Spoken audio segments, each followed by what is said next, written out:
Relative motion. Relative motion start करने से पहले, relative motion is a part of mechanics, mechanics का part है। मैकेनिक्स में दो ब्रांचेस हमारे पास होते हैं, एक होता है काइनेमेटिक्स जिसमें हम लोग डिस्कस करते हैं। इन काइनेमेटिक्स पार्ट वी डिस्कस कि how the motion is going on, motion कैसे हो रहा है, इसका जवाब हमें काइनेमेटिक्स देता है। मीन्स हम खुद को वेलोसिटी, एक्सेलरेशन और डिस्प्लेसमेंट तक रोक के रखते हैं। Second part of mechanics is known as the dynamics, जिसको हम लोग डायनेमिक्स कहते हैं। और डायनेमिक्स में हम लोग डिस्कस करते हैं that is cause of behind the motion, या कॉज ऑफ मोशन हम बोल सकते हैं। मतलब जिसमें हम लोग फोर्सेस की बात करेंगे, that will be part of the dynamics. तो जो आज मैं रिलेटिव मोशन आपके सामने स्टार्ट करने जा रहा हूं, this is a very important topic, और ये नॉर्मली बच्चों को नहीं समझ में आता है कि रिलेटिव मोशन कैसे सॉल्व करने का और इसके प्रॉब्लम्स को कैसे बनाने के लिए। सो आज हम रिलेटिव मोशन स्टार्ट करेंगे और ये हमारा काइनेमेटिक्स का पार्ट होगा। It will be the part of the kinematics, kinematics का पार्ट होगा। तो let's without wasting the time start the relative motion. हम लोग रिलेटिव मोशन की बात करते हैं। तो रिलेटिव वर्ड से ही जैसे समझ में आता है कि यहाँ सिंपल लैंग्वेज इफ आई से कि इफ वी डिफाइन या if I analyse the motion of, if I analyze the motion of one body with respect to the motion of another body, then it is known as the relative motion. अगर हम simple शब्दों में समझे तो अगर एक body के motion को हम दूसरे बॉडी के रेस्पेक्ट में एनालाइज करने की कोशिश कर रहे हैं या देखने की कोशिश कर रहे हैं, तो उस मोशन को हम लोग रिलेटिव मोशन बोलेंगे। Means to define a motion of a object और analyse the motion of a object with respect to the another object. Before starting this, मैं आपसे ये कहना चाहूंगा कि कोई भी बॉडी हमारी रेस्ट में है या कोई भी बॉडी हमारी मोशन में है, हम वो तब तक डिफाइन नहीं कर सकते जब तक हमें ये पता नहीं हो कि हम किसके रेस्पेक्ट में डिफाइन करने की कोशिश कर रहे हैं।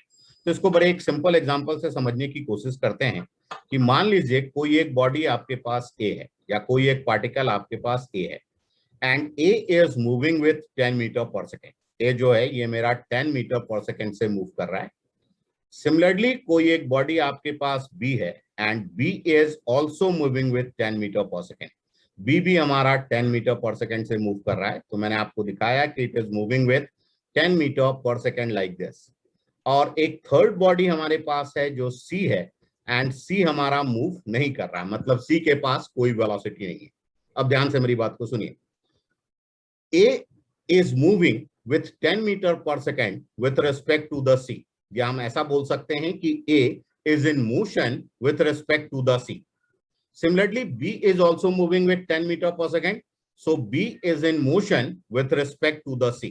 B हमारा मोशन में है C के रिस्पेक्ट में, but A is at rest with respect to the B.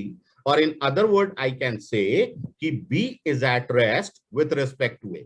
कहने का क्या मतलब है दोस्तों कि A मेरा मोशन में है C के रिस्पेक्ट में और A ही मेरा रेस्ट में है B के रिस्पेक्ट में। तो हमने क्या देखा कि A के रेस्ट और मोशन की पोजीशन इंटरचेंज हो रही है या बदल रही है अगर मैं देखने वाला बदलता हूं। तो कहने का मतलब क्या है कि हम किसी भी एक बॉडी के मोशन को तब तक नहीं एनालाइज कर सकते जब तक हमें ये नहीं पता हो कि हम किसके रिस्पेक्ट में एनालाइज कर रहे हैं। ये बातें मैंने आपसे क्यों बोली, क्योंकि हमें पता होना चाहिए कि हम रिलेटिव मोशन पढ़ क्यों रहे हैं। जैसा कि मान लीजिए आप कभी कभी ट्रेन में जाते होंगे या अगर आपने ट्रेन में ट्रैवल किया है तो आप देखेंगे कि ट्रेन सामने वाली मूव करती है, बट हमको ऐसा फील होता है कि हमारी ट्रेन मूव कर रही है।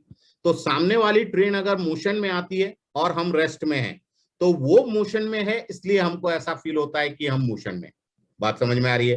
तो मैंने क्या बोला कि पोजीशन ऑफ रेस्ट और position of motion depends upon कि हम किसके रिस्पेक्ट में डिफाइन कर रहे हैं।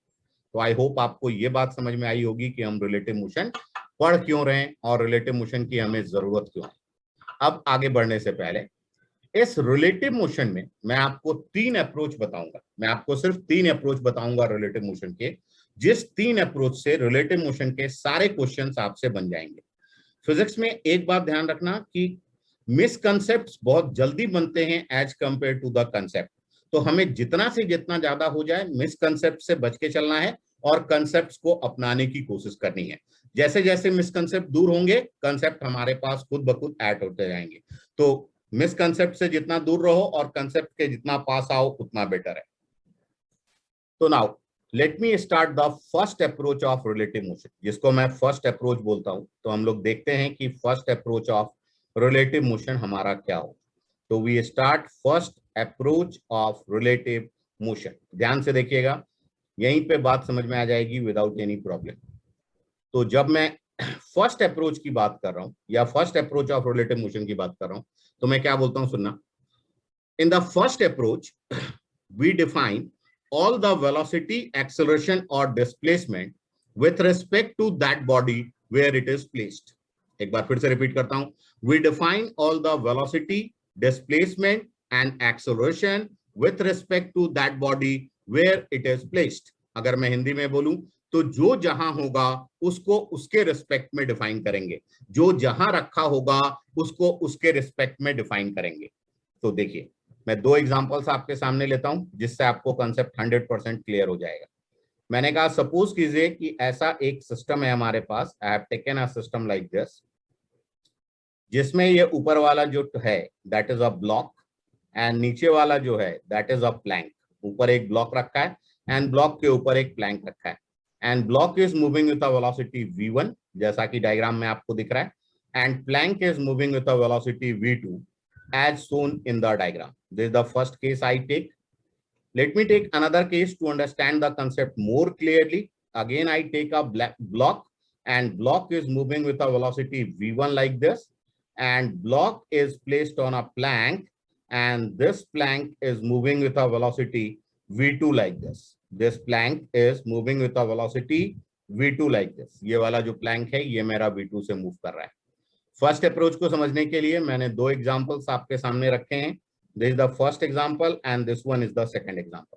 पहले फर्स्ट क्लियर करते हैं, सेकंड ऑटोमेटिकली समझ में आ जाएगा।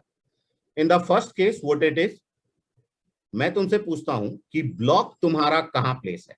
इस पे आने से पहले एक बात ध्यान रखना जो मैं बोल देता हूं कि अगर कहीं पे V12 लिखा है तो V12 का मतलब क्या है, velocity of one with respect to two. अगर कहीं VAB लिखा है तो VAB का मतलब क्या है, velocity of A with respect to B। अगर कहीं पे APQ लिखा है तो APQ का मतलब क्या है, acceleration of P with respect to Q। फिर से ध्यान से देखिए, अगर मैं कहीं पे V12 बोल रहा हूं, it tends to velocity of the first body with respect to the second body. If at any place I write VAB, VAB means velocity of A with respect to B. If at any place I write APQ, APQ tends to acceleration of P with respect to Q. मतलब velocity या acceleration पहले वाले का define करते हैं और किसके respect में डिफाइन करते हैं, तो दूसरे वाले के रिस्पेक्ट में। V12 को कैसे पढ़ेंगे, तो velocity of one with respect to two. VAB कैसे पढ़ेंगे, तो velocity of A with respect to B। APQ को कैसे पढ़ेंगे, तो acceleration of P with respect to. थोड़ा और ध्यान दो, एकदम आसानी से बात समझेगी। मैं जो पूछूंगा बस उतना बोलना, क्वेश्चन आराम से समझेगा। मैंने कहा ब्लॉक कहां पे प्लेस है, आप सबने कहा सर प्लैंक पे। तो मैंने कहा वेलोसिटी किसकी, तुम सबने बोला ब्लॉक की। मैंने कहा कहां प्लेस है, तुमने कहा plank. So I write velocity of block with respect to the plank as the V1। मैंने फिर पूछा प्लैंक कहां रखा है, you all replied on the ground. तो आई सेड की वेलोसिटी किसकी, तो मैंने बोला प्लैंक की। किसके रिस्पेक्ट में, तो ग्राउंड के रिस्पेक्ट में। तो मैंने कितना बोला, तो I call it as the V2। मैंने इसको बोला आपके सामने दैट इज V2। तो अगर हमें velocity of block with respect to ground चाहिए, we want velocity of block with respect to ground, तो बीच में कौन बैठा है, तो बीच में आपका प्लैंक बैठा है। तो velocity of block with respect to the plank plus velocity of plank with respect to the ground plus velocity of plank with respect to the ground. तो velocity of block with respect to plank कितना है, that is V1। velocity of plank with respect to ground कितना है, that is V2। और अगर दोनों की direction same है तो तुम प्लस का साइन यूटिलाइज कर देना। If the direction is same you must use the plus sign. Again I repeat, मैंने कहा where is the block, you all replied on the plank, so I define velocity of block with respect to plank as the V1। where is the plank, it is on the ground, so I define velocity of plank with respect to ground as the V2।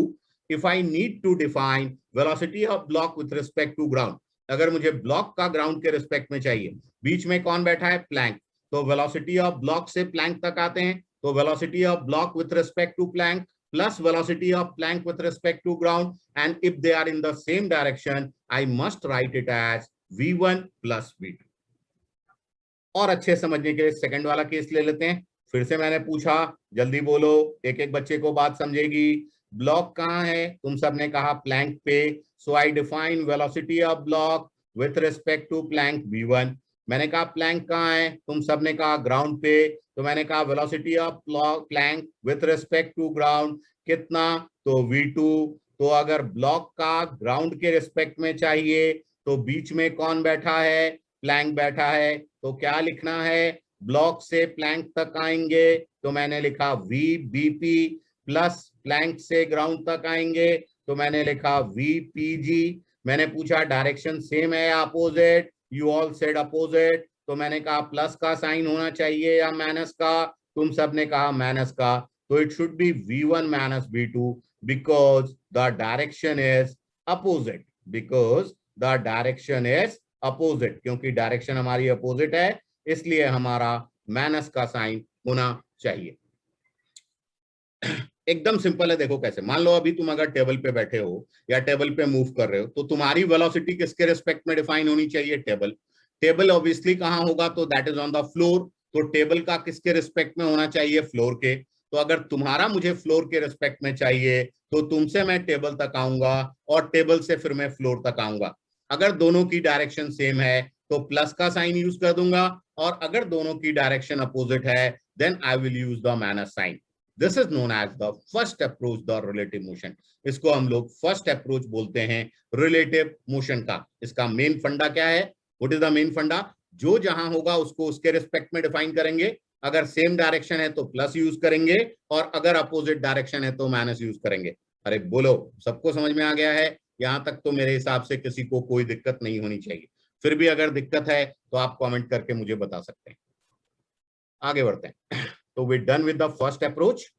Now let's move to the second approach of relative motion. इसके बाद हम लोग चलते हैं, that is second approach of relative motion. Second approach of relative motion समझने की कोशिश करेंगे, वो और भी आसान है, ध्यान से देखिए।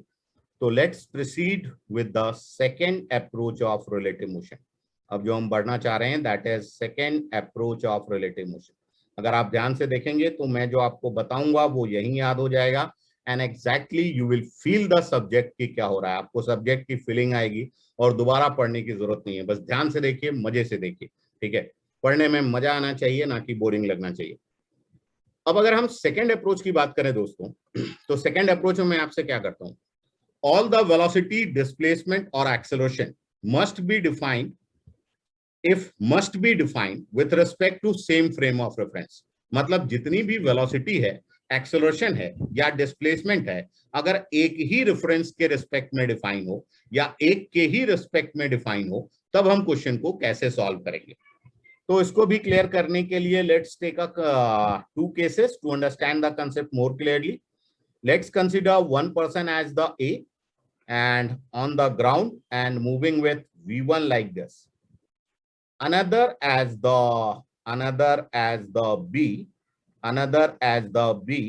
and moving with v2 like this. This is the first case I have taken, my dear, and let's take the second one also. In the second case again I consider a moving with v1 as in the previous case, and let's take the b moving with v2 like this. Let's take the b moving with v2 like this. Now this is the second case. Now let's go ahead. In the first case where the a is on the ground, so I say velocity of a, because it is on the ground so must be defined with respect to ground, and I can write it as v1 like this. मैंने v1 लिख दिया। मैंने कहा velocity किसकी? आप सबने कहा b। मैंने कहा कहां मूव कर रहा है? You all replied ground. मैंने कहा कितना है? आप सबने कहा v2। मैंने कहा कितना है? आप सबने कहा v2। अब मैंने कहा कि if I want velocity of a with respect to b, अगर a का मुझे b के रेस्पेक्ट में चाहिए। अब बोलो यार, a is defined with respect to ground, b is also defined with respect to ground, so both are defined with respect to same reference, या दोनों ग्राउंड के ही रिस्पेक्ट में डिफाइन है। तो अगर दोनों ग्राउंड के रिस्पेक्ट में डिफाइन है तो मैं इसका नाम सेकंड अप्रोच देता हूं। और सेकंड अप्रोच में अगर डायरेक्शन तुम्हारी सेम है तो तुम माइनस का साइन यूज करना, मतलब ये v1 माइनस v2 हो जाएगा। It will be v1 minus v2 like this. यहां आ जाते हैं फिर से, ए कहाँ है? ग्राउंड पे। तो ए का किसके रिस्पेक्ट में डिफाइन होना चाहिए? Ground. So I write VAG as v1। मैंने कहा बी कहाँ है? तुम सबने कहा that is on the ground. So B का किसके रिस्पेक्ट में? ग्राउंड के रिस्पेक्ट में। कितना है? तो मैंने लिखा v2। अब अगर ए का हमें बी के रिस्पेक्ट में चाहिए तो I say velocity of A with respect to B, दोनों सेम के रेफरेंस में डिफाइन है। तो दोनों अगर सेम के रेफरेंस में डिफाइन है, एक ही के रिस्पेक्ट में डिफाइन है, और अगर डायरेक्शन अपोजिट है, मतलब प्लस का साइन यूज करने का, तो it will be v1 plus v2 because the direction is opposite. क्योंकि डायरेक्शन हमारा अपोजिट है तो it will be v1 plus v2, और क्योंकि यहाँ पे डायरेक्शन हमारा सेम है तो it is v1 minus v2 like this. तो सेकेंड अप्रोच में क्या आया? अगर एक के ही रिस्पेक्ट में डिफाइन है या एक ही फ्रेम ऑफ रेफरेंस के रिस्पेक्ट में डिफाइन है, तब अगर डायरेक्शन सेम होगी तो माइनस का साइन यूज करेंगे, और तब अगर डायरेक्शन अपोजिट होगी तो प्लस का साइन यूज करेंगे। तो पहले वाले में डायरेक्शन सेम है, so I wrote v1 minus v2, and in the second case because the direction is opposite so I wrote v1 plus v2 like this. Second case में direction हमारा opposite है इसलिए हमने v1 प्लस v2 लिखा है। चलो, तो we done with the second approach also. Second approach आपको समझ में आ गया। Now we move to the third approach, जिसका नाम हम लोग देते हैं कि जो किसको हम मिक्स अप्रोच बोल सकते हैं, and that will be just the summation of first and second you can say, या आप समझ सकते हैं कि फर्स्ट और सेकेंड के अप्रोच को और क्लियरली समझने के लिए हमें थर्ड अप्रोच की जरूरत है। तो मैं थर्ड अप्रोच पे आता हूं, या उसको मैं डायरेक्टली बोल देता हूं, that will be the I can say कि मिक्स्ड अप्रोच। हम थर्ड जिसकी बात कर रहे हैं उसको हम लोग बोल सकते हैं मिक्स्ड अप्रोच। हम लोग बात कर रहे हैं that is the mixed approach की। तो अब अगर हम मिक्स्ड अप्रोच की बात कर रहे हैं तो ध्यान से देखिए, एक एग्जांपल लूंगा जिससे 100% बात समझ में आ जाएगी। मैंने कहा मान लो कि एक तुम्हारे पास जैसा एक ट्रेन है, it is a train like structure like this. ठीक है, समझने की कोशिश करना कि ये एक ट्रेन है, वैसे तो दिख नहीं रहा बट देखिए, it is a train and train is moving with a velocity v1 like this. Train हमारा v1 से मूव कर रहा है। ट्रेन के ऊपर कोई एक गर्ल है, girl is on the train and she is moving with a velocity v2 like this, and in the parallel track there is a car and that car is moving with a velocity v3 like this. So we have to find, हमें जो find करना है, that is velocity of girl with respect to car क्या होगी। we have to find velocity of girl with respect to car क्या होगी। हमें जो निकालना है that is velocity of girl with respect to car. What is the scenario? A train is moving with a velocity v1. A girl on the top of the train is moving with a velocity v2. And in the parallel track, there is a car that is moving with a velocity v3. What we need to find, that is velocity of girl with respect to car. हमें क्या calculate करना है? Velocity of girl with respect to car calculate करना है। तुम सब आसानी से बना सकते हो, ध्यान से देखो, जितना मैं बोलूंगा उतना बोलना। मैंने कहा गर्ल कहाँ पे है? You all replied on the train, so I say velocity of girl कहाँ पे? तो ट्रेन के रेस्पेक्ट में, क्योंकि ये ट्रेन पे है तो कितना? That is v2. Now where the train will move, obviously the train will move on the ground, so velocity of train with respect to ground will be defined as the v1. अब तुम सब बोलो यार, girl train पे थी तो girl की velocity train के रिस्पेक्ट में डिफाइन कर दी। ट्रेन हमारा ग्राउंड पे था तो ट्रेन का हमने ग्राउंड के रिस्पेक्ट में डिफाइन कर दिया। कौन सा अप्रोच हो गया? तो that is the first approach. तो अगर हमें velocity of girl with respect to ground चाहिए तो हम क्या करेंगे? Girl with train plus train with ground, and because the direction is same I can write it as v2 plus v1 like this. Girl का ground के respect में कितना आ गया? That is v2 plus v1 like this, that is v2 plus v1 like this.